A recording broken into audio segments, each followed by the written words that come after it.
a nossa regra de fé e prática, é a nossa confissão de fé. É a confissão da esperança. Nessa introdução aqui, nós estamos vendo alguns aspectos do que é a perseverança. O último, vamos ver agora o último aspecto aí do que é necessário na perseverança, é o que vamos ler juntos aí no capítulo 10, do 35 ao 39. Hebreus 10, 35 a 39. Amém? Todos juntos? Não abandoneis, portanto, a vossa confiança. Ela tem grande galardão. Com efeito, tendes necessidade de perseverança, para que, havendo feito a vontade de Deus, alcanceis a promessa. Porque ainda dentro de pouco tempo, aquele que vem virá e não tardará. Todavia, o meu justo viverá pela fé. E se retroceder, nele não se compraz a minha alma. Nós, porém, não somos dos que retrocedem para a perdição. Somos, entretanto, da fé, para a conservação da alma. Glória a Deus. Louvado seja o nome do Senhor. Em primeiro lugar, a fé, o dom da fé, a fé é um dom. A fé é um dom de Deus. Mas ela se manifesta de duas maneiras. Existe fé como dom natural e existe fé como um dom espiritual. A fé como um dom natural, todos os homens têm. Só que essa fé natural que os homens têm não lhes proporciona salvação. Pode até proporcionar milagres, mas não proporciona o maior de todos os milagres, que é a salvação. A fé natural que as pessoas têm, elas depositam essa fé aonde elas acham melhor, aonde elas mesmas escolhem. Depositam a sua fé numa religião, depositam a sua fé numa igreja, depositam a sua fé numa seita, depositam até a sua fé na loteria esportiva. Eles dizem que vão lá fazer uma fezinha. Depositam a sua fé em times de futebol e faz aquela torcida. É fé. Essa fé é natural. Todas as pessoas têm fé. Até aquelas pessoas que dizem que são incrédulas, que não creem em Deus, elas têm uma fé. A fé delas é essa. Elas creem que Deus não existe. Isso é uma fé. Isso é uma fé. É fé natural. Todo homem tem fé natural. A gente vê muito aí nas propagandas, aí, nos filmes também, novelas, sei lá o quê. As pessoas falam assim: você perdeu a fé na humanidade, você tem que ter fé na humanidade. E se ouve muito dizer assim: você tem que ter fé em si mesmo, né? Fé em você mesmo, fé no que você está fazendo. Esses tipos de fé aí é chamado então de fé natural. Também é um dom de Deus. Porque tudo que existe foi criado, foi chamado por Deus à existência. Também é um dom de Deus. Mas não para a vida eterna. Não para a salvação. É uma fé natural. Porque sem essa fé natural, o homem não teria razões para viver. E o homem coloca razões para viver. Coloca motivações para viver. Até quem se suicida, ele tem fé, ele acha que isso vai ser a solução para os seus problemas, acabar com a sua vida. Ele crê nisso, isso é uma fé. Só que essa fé, todos esses tipos de fé, é fé natural. A fé para a salvação Ela não é natural, quer dizer que ela não faz parte da natureza humana. Ela não veio no pacote da natureza humana. No pacote da natureza humana veio a fé natural. A fé sobrenatural é aquela que vem pela palavra. Romanos 10:17, né? Romanos 10:17, a fé vem pelo ouvir a pregação da palavra de Cristo. Pela palavra vem a fé sobrenatural. Por isso que Paulo também disse em Efésios 2, capítulo 2, versículo 8, né? Pela graça sois salvos mediante a fé.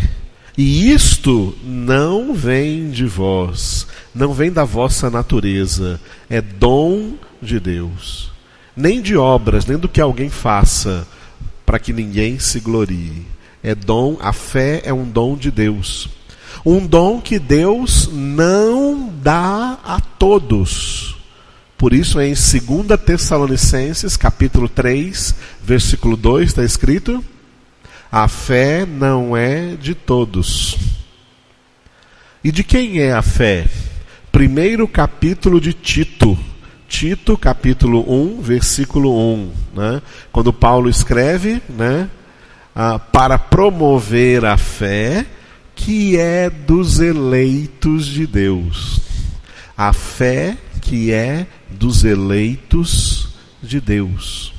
Essa fé sobrenatural, que a gente chama de fé salvífica, a fé para salvação, a fé da qual Paulo falou também em Romanos capítulo 5, versículo 1, justificados, pois, mediante a fé, temos paz com Deus por meio de nosso Senhor Jesus Cristo. Essa fé que justifica, essa fé que é a chave. A fé é a chave que abre a porta da salvação. Vocês lembram de Jesus dizer em João 10:9? João 10:9, Jesus disse, repita aí, eu sou a porta. Toda porta precisa de uma chave para abrir essa porta. Porta significa acesso, mas toda porta tem uma chave.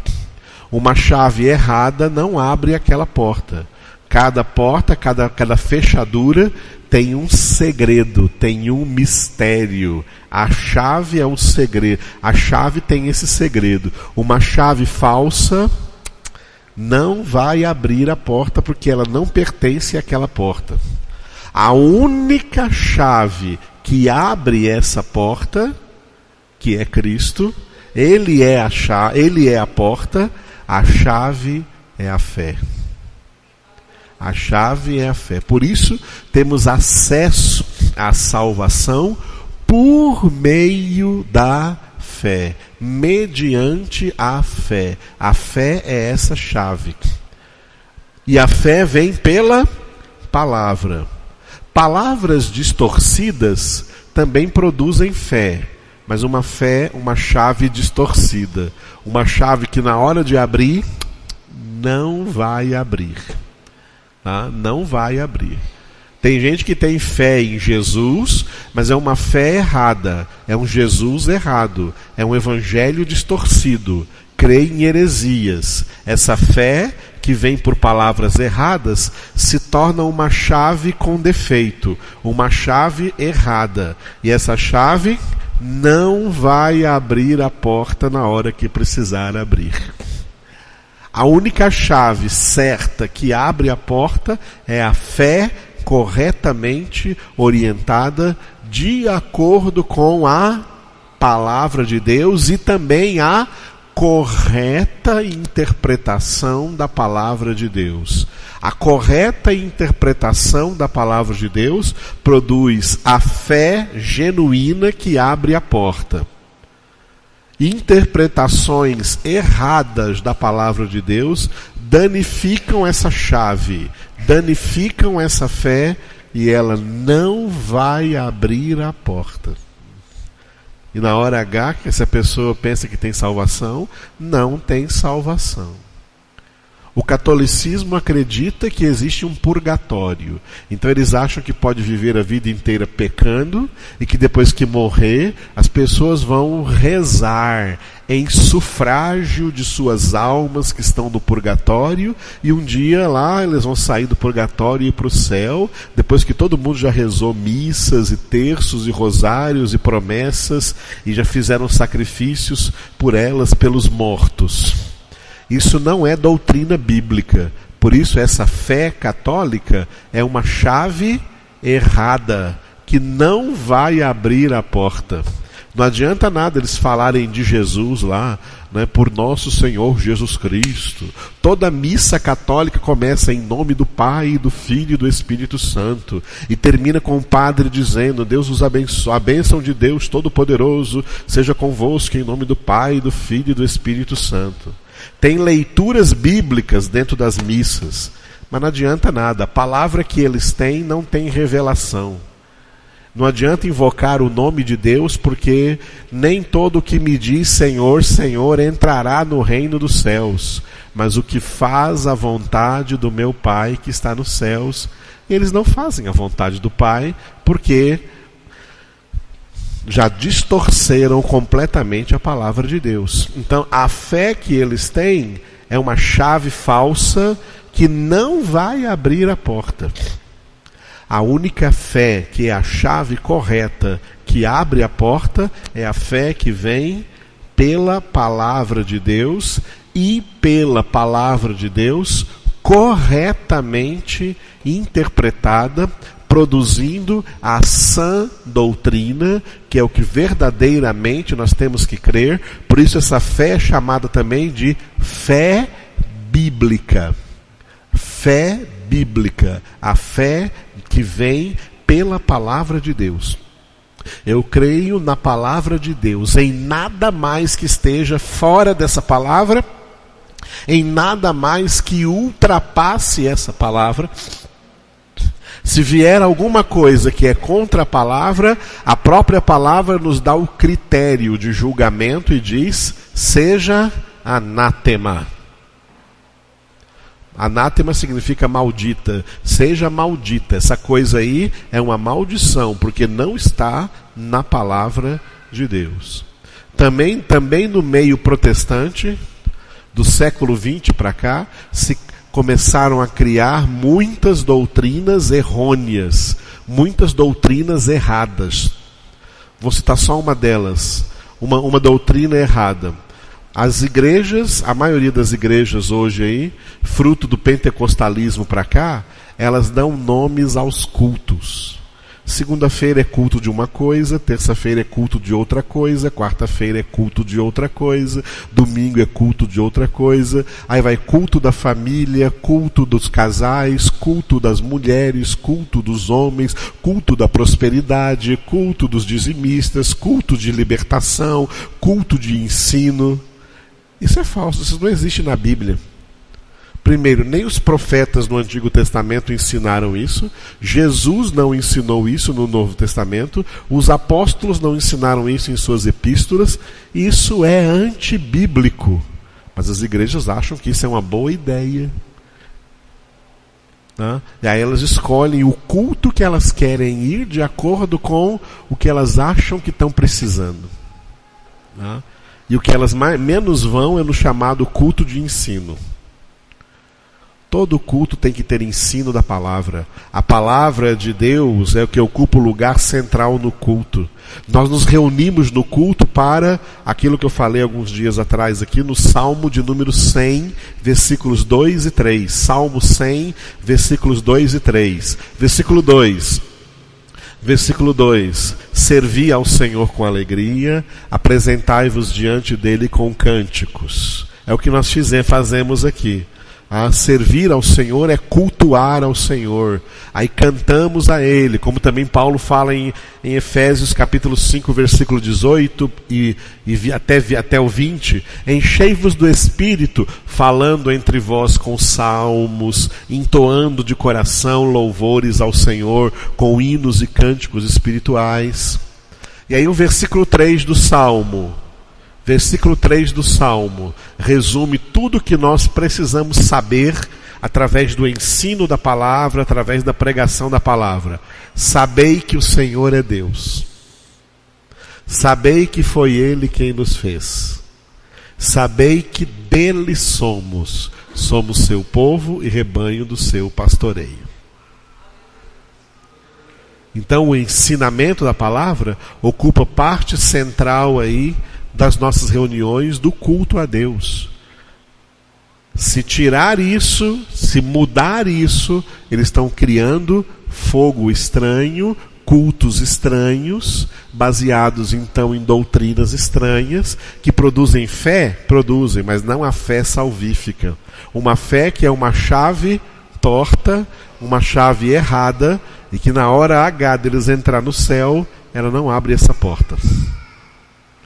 A fé que abre a porta da salvação, ela é a palavra, vem da palavra de Deus, e de toda a palavra de Deus, e de toda a palavra de Deus corretamente interpretada, a fim de que andemos nas sãs doutrinas de Cristo Jesus.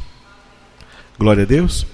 O que nós estamos assistindo agora, amados, infelizmente, é um carnaval de doutrinas erradas e os crentes sendo levados de um lado para o outro, segundo essas doutrinas, malignidades, artimanhas dos homens, transformando toda a religiosidade em fonte de lucro pessoal e de autoenriquecimento. Estão adorando o dinheiro e não o Senhor. Estão profanando o nome de Deus e negando a Jesus Cristo, negando o verbo de Deus. E o Jesus que eles cultuam é o falso, não é o verdadeiro, porque não é o verdadeiro evangelho. E foi nesse sentido que Jesus disse que nos últimos tempos surgiriam muitos falsos profetas e enganariam a muitos. E ele disse que surgiriam falsos cristos. A gente pensa que falsos cristos é aparecendo alguém aí falando que é Cristo, como aquele bobão aí que chama Henri Cristo, que ele é uma besta quadrada. Entendeu? Quando Jesus diz que surgiriam falsos cristos, significaria que iam surgir falsas doutrinas, e as pessoas que iam trazer essas falsas doutrinas iam dizer que eram doutrinas de Jesus. Eu creio nesse Jesus aí dessa doutrina. Esse Jesus dessa doutrina falsa é um falso Jesus, é um falso Cristo. É assim que surgem falsos cristos. E enganarão a muitos, porque está usando o nome de Jesus, está usando o nome de Cristo, enganarão a muitos. O catolicismo usa o nome de Cristo, o espiritismo usa o nome de Cristo. E muitas doutrinas oriundas do protestantismo que se desviaram da palavra, mas não deixam, claro, de usar o nome de Cristo. São falsos cristos. O Cristo verdadeiro, ele continua sendo, como diz Isaías 53, o mais rejeitado entre os homens, porque ele é a palavra viva de Deus, que confronta, que não aceita pecado, que não bajula pecadores, que verdadeiramente exige o seguinte: se alguém quer me seguir, a si mesmo se negue, tome a sua cruz cada dia e siga-me. Porque aquele que quiser salvar a sua vida neste mundo, perdê-la-á para a vida eterna. Mas aquele que por amor de mim perder a sua vida nesse mundo, salvá-la-á para a vida eterna. Por isso ele diz: eu sou a porta e eu sou o caminho. Mas ele diz: eu sou a porta estreita e eu sou o caminho apertado. E os que acertam por essa porta são poucos. Os que andam por esse caminho são poucos. Mas o fim desse caminho é a salvação, é a vida eterna. Larga, porém, é a porta, e espaçoso o caminho que conduz à perdição, e são muitos os que entram por essa porta e andam por esse caminho, e muitos achando que estão em Cristo, que são cristãos. Porque as igrejas, as pregações falsas, os falsos hereges, os hereges que estão por aí, alargaram, modificaram a palavra, e nessa modificação da palavra, alargaram a porta e alargaram o caminho, tentando facilitar mais para as pessoas. Hoje em dia as pessoas têm a ideia de que o céu está facilitado. Para começar, a maioria dos ímpios cria a doutrina que foi inventada pelo catolicismo: quem morre vai para o céu. Não, senhor, quem morre não vai para o céu, não. João 3,13 está escrito: ninguém subiu ao céu, a não ser aquele que desceu do céu, o Filho do Homem que está no céu. A maioria dos que morrem não morrem no estado de salvação, morrem no estado de condenação. Semana passada morreu um cantor aí que tinha uma voz muito poderosa, nem me lembro o nome dele mais, que tinha uma voz aí muito poderosa, e que nos últimos anos da sua vida ficou aí se travestindo, vestindo de travesti, vestindo de mulher, se maquiando e penteando o cabelo como mulher. Aí a mulher que cuidava dele lá, que era uma fã que se dedicou a cuidar da vida dele, na hora que ela falou no Fantástico, na hora que ele morreu, eu rezei junto com ele, peguei na mão dele, rezei um Pai Nosso, e rezei uma Ave Maria, e no Amém, ele então morreu. Foi a última respiração dele. Foi tão linda a morte dele. Oh, queridos, achando que está uma beleza, morreu, vai para o céu. Não, senhor. Não, senhor. O céu é porta estreita, caminho apertado, tá? Porta estreita, caminho apertado. Porque essa porta estreita é um só, Jesus. Eu sou a porta, João 10:9. Esse caminho é apertado porque ele é um só, Jesus. Eu sou o caminho e a verdade e a vida, e ninguém vem ao Pai senão por mim. João 14:6. É estreito e é apertado porque é exigente. Quem não negar a si mesmo e não tomar a sua cruz não pode me seguir. Não pode ser meu discípulo, eu não aceito. A porta é estreita, o caminho apertado, porque é uma porta santa e é um caminho santo, e por isso sem santificação ninguém verá o Senhor. Exige santificação, porque esse é o resumo de toda a palavra de Deus. A palavra de Deus se resume numa frase de 2 palavras, numa ordem de Deus: sede santos. Esse é o propósito de Deus, a nossa santificação, que alcancemos a plena santidade de Deus na glória. E que para isso perseveramos na santificação durante toda a nossa vida. A fé produz algumas coisas muito importantes na nossa vida. Uma delas é a que lemos no versículo 35. Hebreus 10:35. Não abandoneis, portanto, a vossa confiança, ela tem grande galardão. Leiam.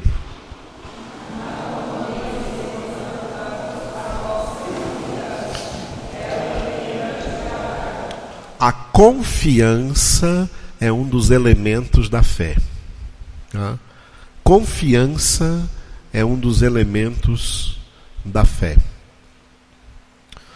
Para entender a palavra confiança, vamos fazer uma metáfora com uma palavra muito conhecida no mundo comercial de hoje aí.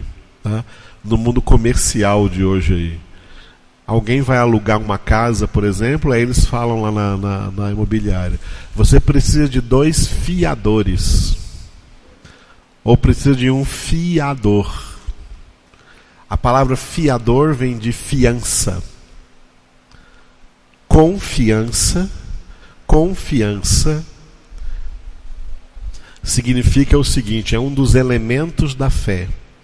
Deus se colocou dando seu Filho Jesus para morrer por nós na cruz do Calvário, né? Dando seu Filho Jesus para morrer por nós na cruz do Calvário, ele colocou o seu Filho Jesus como o fiador que garante a nossa salvação. Jesus é o nosso fiador, garantindo a nossa salvação. Mas com a condição de que nós perseveremos nele, que nós permaneçamos nele. É por isso que eu comecei esse quarto bloco aí da perseverança pregando o versículo 36 alguns dias atrás. Alguns dias atrás nós ficamos só no versículo 36 aqui. Ó. Com efeito, tendes necessidade de perseverança, para que, havendo feito a vontade de Deus, alcanceis a promessa. Leiam.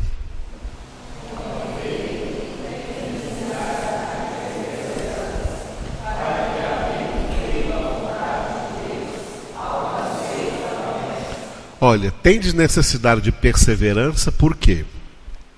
Jesus é o nosso fiador de quê? Olha o que Jesus fez. Jesus sofreu a condenação que era para nós. Glória a Deus. Jamais poderíamos fazer isso. Para fazer isso, nós tínhamos que enfrentar condenação eterna, porque não podíamos fazer nada para nos livrar da eterna condenação. Jesus fez o que nós chamamos de aspecto judicial da nossa salvação. Qual é o aspecto judicial? Ele chegou diante do fórum de Deus, diante do tribunal de Deus, tá? Diante do trono de Deus, e lá diante do trono de Deus, todos nós estávamos assentados no banco dos réus, esperando a nossa condenação. Jesus chegou diante do trono de Deus e diz assim: olha, eu assumo a condenação deles. Aí, eu assumo a condenação deles, e agora eles vão ter confiança em mim, que eu vou ser o fiador da salvação deles, porque eu assumo a condenação no lugar deles. Bom, então, aí o juiz, que é Deus, vai dizer: bom, se você assume a condenação deles, então não resta mais condenação para eles. Só que eles estavam nesse banco dos réus porque eles pecaram, e o salário do pecado é a morte. O Senhor vai receber a morte no lugar deles, mas como juiz eu vou liberá-los com a condição de que eles mudem a sua conduta, de que eles vão daqui desse tribunal e não pequem mais, de que eles se santifiquem e que eles, até o fim de suas vidas, perseverem na santificação, que é o aspecto moral da salvação. O aspecto judicial, não podíamos fazer nada quanto a isso. Estávamos debaixo de condenação. Jesus fez em nosso lugar. Limpou a nossa ficha. A nossa ficha estava suja. Limpou a nossa ficha diante do tribunal de Deus, mas ao sair dali agora, daquele tribunal, temos que mudar a nossa conduta. O aspecto moral da nossa salvação é a nossa santificação. Por isso, com efeito, tendes necessidade de perseverança, de perseverar na santificação, para que, havendo feito a vontade de Deus, qual é a vontade de Deus? 1 Tessalonicenses 4:3. Esta é a vontade de Deus, a vossa santificação. É por isso que nem todo o que me diz Senhor, Senhor, entrará no reino dos céus, mas o que faz a vontade do meu Pai que está nos céus. Aquele que chama Jesus Senhor, Senhor, mas não se santifica, ele quer se aproveitar do aspecto judicial da salvação, mas não está vivendo moralmente de acordo com essa salvação. Não está se esforçando na sua santificação. Por isso não entra no céu, porque a vontade de Deus é a nossa santificação. Então, aquele que perseverar até o fim, se santificando, fazendo a vontade de Deus, esses é que vão, final do versículo 36, alcançar a promessa da glória, a promessa do céu, a promessa da salvação. Ficou bem claro, amados, por essa metáfora aí de tribunal? Nós estávamos aí, no banco dos réus, condenados, não podíamos fazer nada em relação a isso. Jesus se tornou o nosso fiador. O fiador assume a dívida do devedor. Assumiu a nossa dívida. Pagou o alto preço. Tirou-nos da condenação, limpou a nossa ficha, ou seja, não só limpou, ele rasgou, cancelou, destruiu o documento de condenação que era contra nós. Mas o juiz diz para nós, tá bom, então eles estão perdoados, eles podem se levantar do banco dos réus e sair aí livremente, mas eu estou de olho neles. Eu coloco sobre eles uma condição. Eles têm que mudar a sua conduta. Eles têm que se santificar. Porque se eles não se santificarem, eles desvalorizam a obra que Cristo fez por eles. Eles perdem aquilo que eles haviam ganhado. E voltam a ser culpados, réus de condenação. Se não andar direito. A mulher adúltera em João capítulo 8, que Jesus impediu que ela fosse apedrejada, ele não disse para ela, agora vai e continua pecando. Ele disse, agora vai e não peques mais. Glória a Deus. Por quê? Porque temos que viver em santificação. Versículo 37. Porque ainda dentro de pouco tempo, aquele que vem virá e não tardará. Repitam.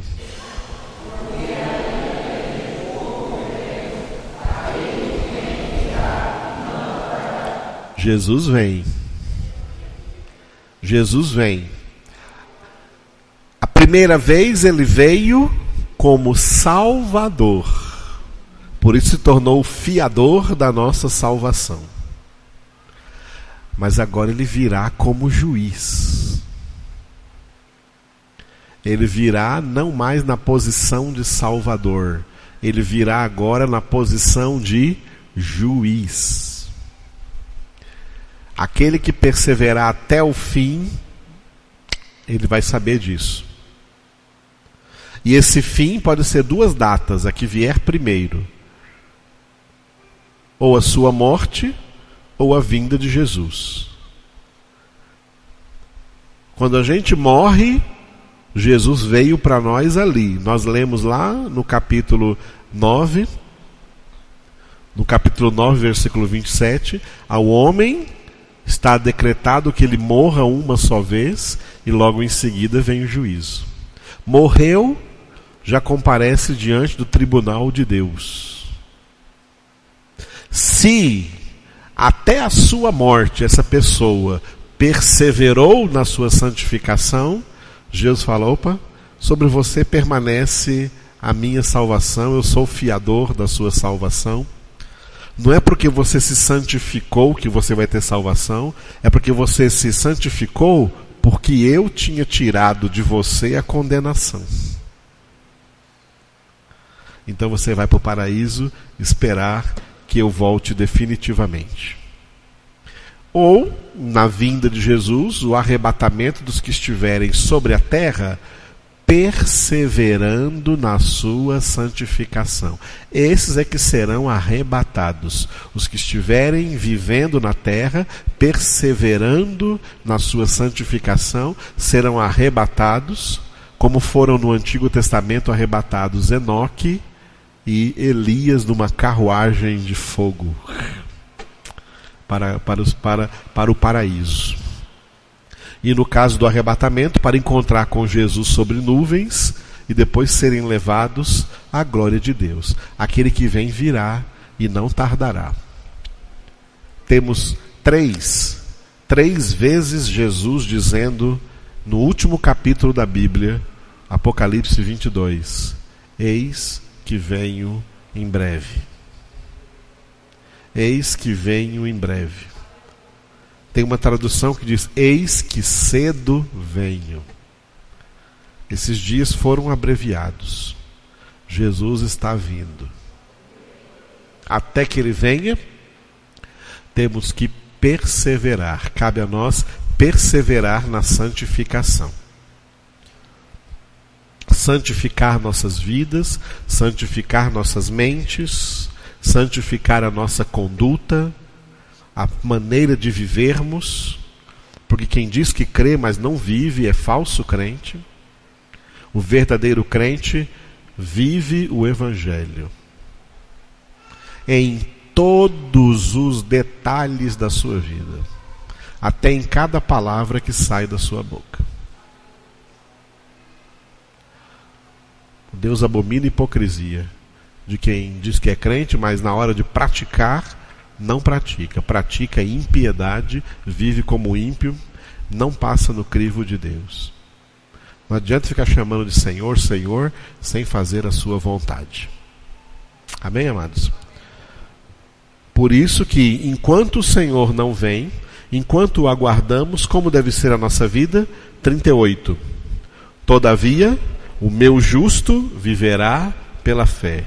E, se retroceder, nele não se compraz a minha alma. Leiam.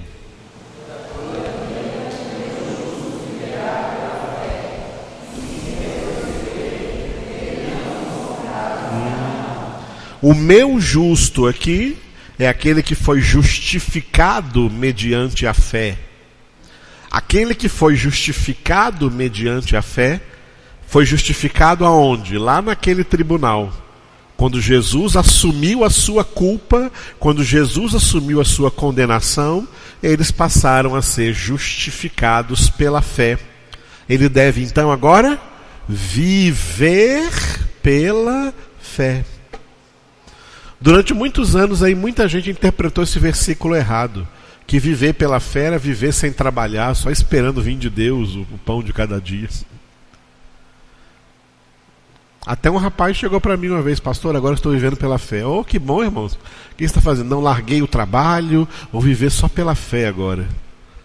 Eu falei para ele, não senhor, você vai viver como um vagabundo, né? A Bíblia manda trabalhar. Quem não trabalha também não tem direito de comer. Trabalhai na tranquilidade. Pode voltar para o trabalho.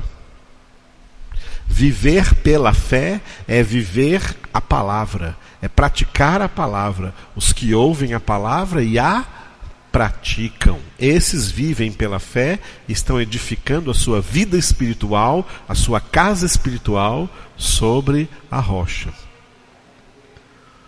Muitos são chamados, poucos os escolhidos. A diferença entre uma das diferenças entre os muitos chamados e poucos escolhidos são os que os muitos chamados retrocedem da fé, retrocedem da perseverança, retrocedem da santificação.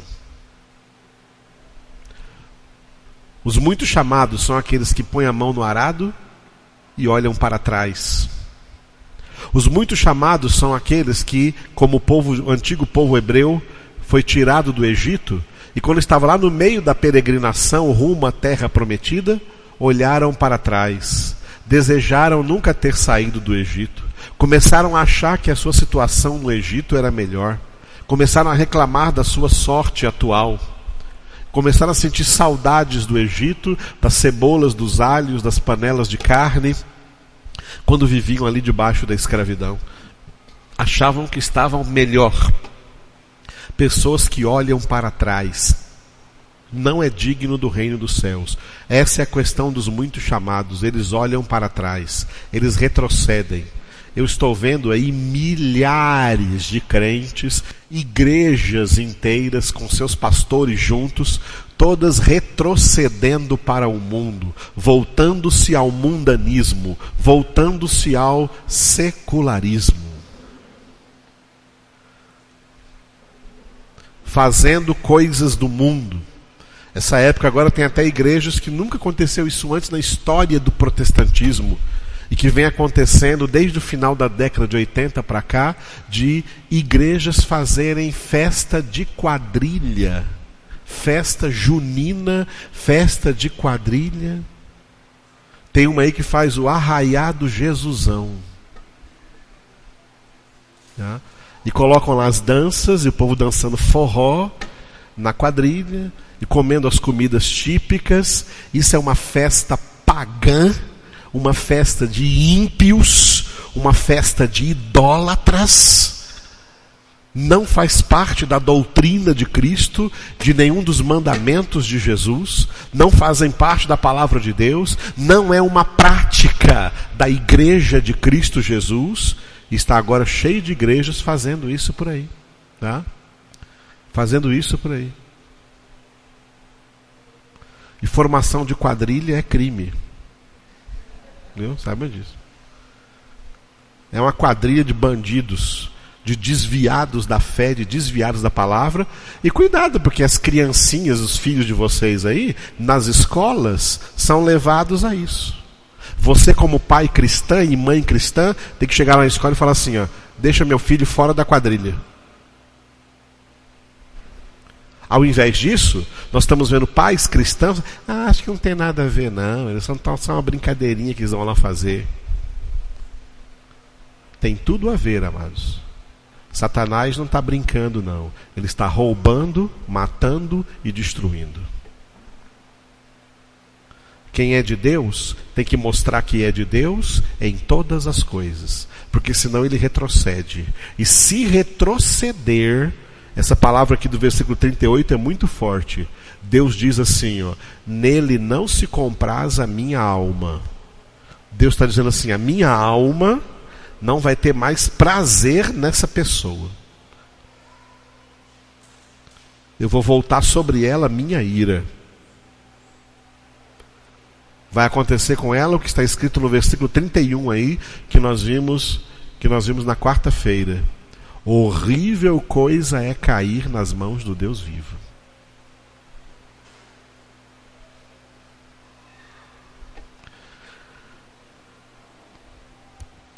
Os eleitos têm um caráter de não retroceder.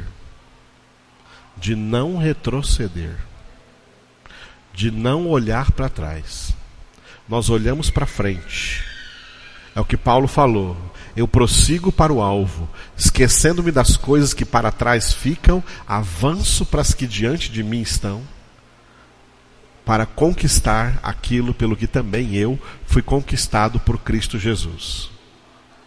Por isso o versículo 39 é dos eleitos. Versículo 39 é dos eleitos de Deus. Nós, porém, não somos dos que retrocedem para a perdição. Somos, entretanto, da fé para a conservação da alma. Leiam vocês o 39.